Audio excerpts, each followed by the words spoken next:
भाई इस वीडियो को देखें, सरकार को किस तरह से मुंह तोड़ जवाब दिया है। भाई देश आपके हाथों में सुरक्षित नहीं है। सच कड़वा होता है, थोड़ा शांति से सुनिए। डबल इंजन वालों शांति से सुनो, बच्चों शांत हो जाओ, शांति से सुनो। आपकी जहां डबल इंजन की सरकार है और जहां आपकी सरकार है, दोनों की दोनों सरकारें फेल हो चुकी हैं और आपका डबल इंजन कबाड़ा इंजन हो चुका है, वो काम करना बंद हो चुका है, फेल हो चुका है आपका इंजन।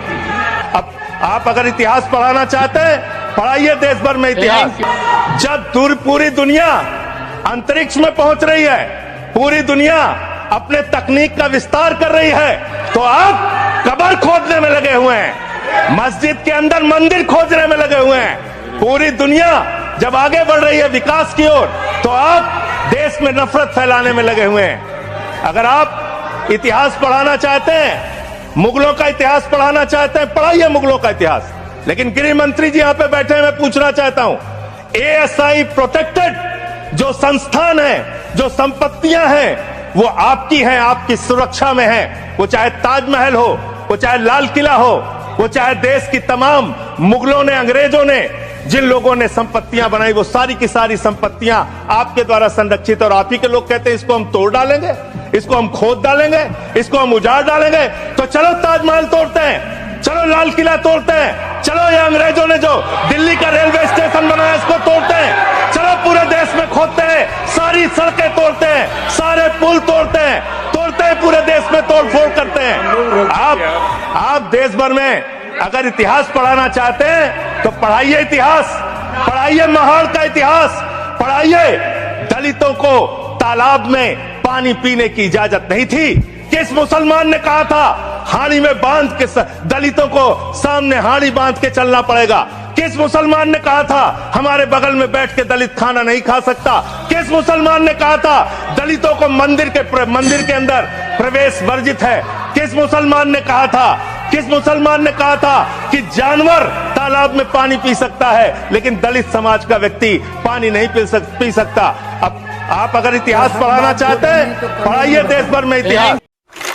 भाई इस वीडियो को देखें, सरकार को किस तरह से मुंह तोड़ जवाब दिया है। भाई आप नाम से, किसी के नाम से पता करना चाहते हो तो इस देश में वो रहेगा या नहीं रहेगा। आपका लक्ष्य हमें मालूम है, आपका लक्ष्य मालूम है, आपका नजरिया भी मालूम है। आपके प्रधानमंत्री जी सबका साथ और सबका विकास पे विश्वास करते हैं। सबका विकास, सबका विश्वास तो उन्होंने खो दिया, क्योंकि 2014 से लेकर अब तक सबका साथ उन्होंने कभी भी नहीं दिया। हिंदुस्तान का कोई मुसलमान आपसे डरता नहीं है, ना मैं डरता हूँ, ना इस देश के नागरिक डरते हैं, ना कोई मुसलमान डरता है। डरते हैं तो हम संविधान से डरते हैं, जिसकी आप धज्जियां उड़ा रहे। आप क्या कर रहे हो संविधान के साथ? आप धज्जियां उड़ा रहे हो संविधान से। आपका मकसद तो हमें मालूम है, 2014 से हमें मालूम है आपका मकसद क्या रहा है। कभी घर वापसी, कभी लव जिहाद, कभी ट्रिपल तलाक, कभी CAB, कभी NRC, फिर दोबारा NRC, फिर 370।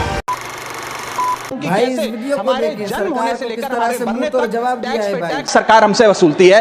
बच्चे के पैदा होने से पहले, उसकी आंखें खुलने से पहले जो उसको वैक्सीन लगती है, उस पर 5% GST लगता है। जिस अस्पताल में बच्चा पैदा होता है, उस हॉस्पिटल के कमरे के चार्जेस पर अगर 5,000 रुपए से ज्यादा का कमरा हो तो 5% GST लगता है। बेबी केयर के आइटम्स पे 5% GST लगता है। और अगर उसके माता पिता बच्चे के पैदा होने पर मिठाई बांटे तो मिठाई पर 5% और चॉकलेट पर 18%, 28% GST लगता है। बचपन में बेबी फूड जो खरीदा जाता है उस पर 12 से 18% GST, डाइपर जो खरीदा जाता है उस पर 12% GST, बेबी स्ट्रोलर पे 5 से 12% GST, और जो खिलौने बच्चे को दिए जाते हैं उन खिलौनों पर भी 12% GST लिया जाता है। अब बच्चा स्कूल जाना शुरू करता है तो स्कूल जाने पर यूनिफॉर्म से लेकर जूतों, स्कूल बैग, लंच बॉक्स सब पर GST लगता है। 12% GST नोटबुक पर लगता है, 18% GST स्टेशनरी आइटम पर लगता है। इस देश में 80 करोड़ जनता 5 किलो फ्री राशन के सहारे जी रही है। आपको जान के अचंभा होगा, इस 80 करोड़ जनता से भी ये सारा GST लिया जाता है, दिन प्रतिदिन लिया जाता है। जो आज मैंने पढ़ के सुनाया, सिर्फ अमीर नहीं,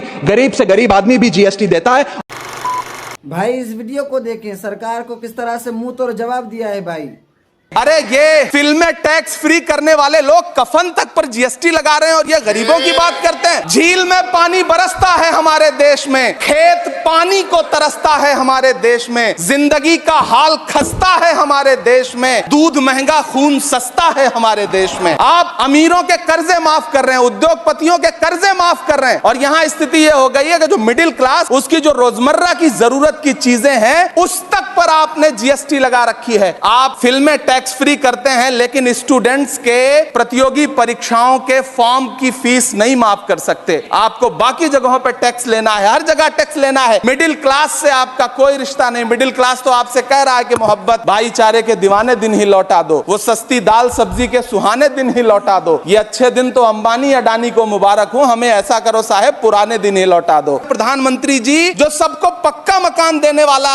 वायदा किए थे उसका क्या हुआ? वो एक बार इनके एक नेता एक गांव में गए और उन्होंने गांव में कहा कि गांव वालों आओ, मैं तुम्हारी समस्याएं समाप्त करना चाहता हूं। गांव वाले इकट्ठा हो गए। नेताजी ने गांव वालों से कहा बताओ तुम्हारी 2 समस्याएं बताओ, मैं दोनों समस्याओं का यहीं पे समाधान करूंगा। तो गांव वालों ने कहा साहब हमारी पहली समस्या है कि हमारे यहाँ कोई हॉस्पिटल नहीं है। तो नेताजी ने मोबाइल निकाला, कहीं फोन मिलाया और मिला के फोन पे पता नहीं क्या कुछ कहा कि यहाँ गांव में हॉस्पिटल नहीं है, हॉस्पिटल तुरंत यहाँ हॉस्पिटल चाहिए। गांव वाले खुश हो गए कि 1 मिनट में यहाँ हॉस्पिटल आ रहा है। अगली समस्या के बारे में उन्होंने नेताजी ने गांव वालों से कहा कि मैंने आपकी पहली समस्या समाप्त कर दी, दूसरी समस्या बताओ। तो गांव वालों ने कहा साहब इस गांव में कोई भी मोबाइल का नेटवर्क ही नहीं है।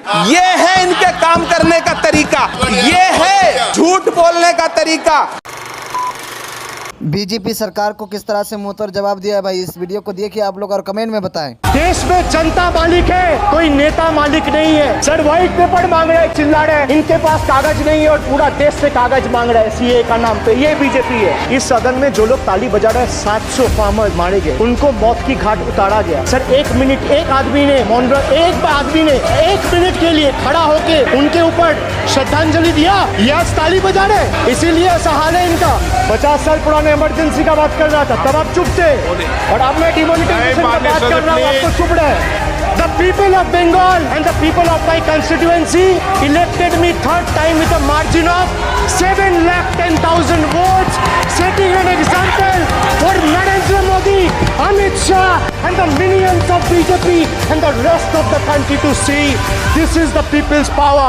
ऐसे ही और मज़ेदार क्लिप्स के लिए चैनल को सब्सक्राइब करें और वीडियो को लाइक करें और वीडियो को